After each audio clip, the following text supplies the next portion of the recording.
Comptia IT Fundamentals exam.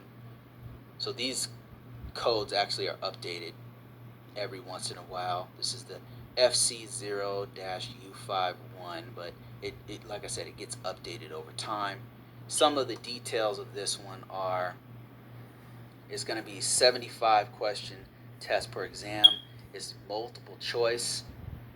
They give you about 60 minutes to do this, and you have to pass with a score of 650 on a scale of 900.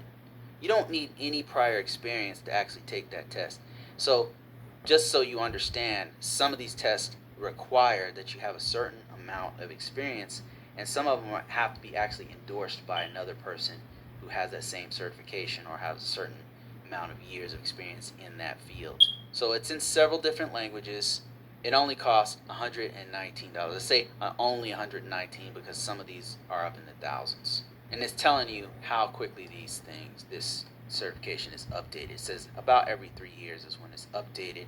And typically what happens after that is you've got to take the new test in order to have it be valid. So this one's valid for up to 3 years. Some tests that you'll take in cybersecurity, they last forever. Those are usually not the best ones. The ones that you want to have are the ones with CPEs, which we'll talk about. This is Comptia's site right here, and you'll see all of their certifications. These are beginner courses right here, beginner IT certifications. I would take this one if you really are afraid to take tests, if you're not good at taking tests, but you feel like you know it. Probably just start off with this one, the ITF Plus, very basic. And then you have the A Plus. This is the actual first certification that I took, and for me it was very difficult because I was just starting out and was just learning all of these basic concepts of IT, so it was actually difficult for me. Let's take a look at A Plus certification. So this one also updates after every few years, and let's go to the exam details here. So this is the one that you're going to take, and this is actually 2 different tests. Comptia has a hardware portion and a software portion, and you have to complete both in order to have the A+, say that you have an A+ certification. The launch date on this was January 2019. See, though, this is the old one. They're kind of showing you the old one and then the new one. This is the one you would actually take as of this recording.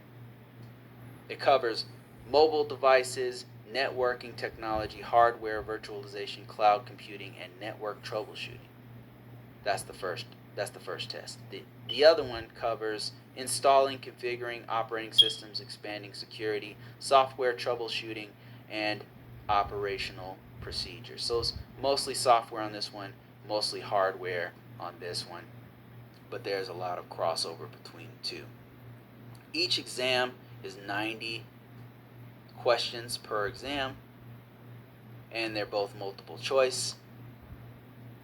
They're both 90 minutes apiece. And for the first one, you've got to get a 675 on a scale of 100 to 900. And then on the next one, you have to get a 700 with a maximum score of 900.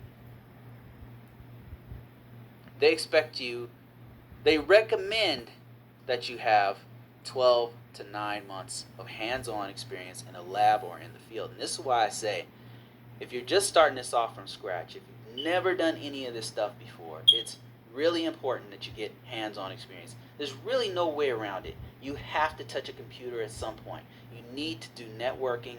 You need to take a computer apart or do something like that, or even do simulators. You have to understand the concepts by having hands-on.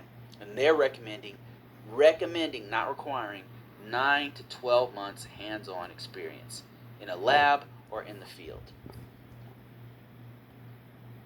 And then this one also is about $219 as of this writing, and they say it usually is good for about 3 years.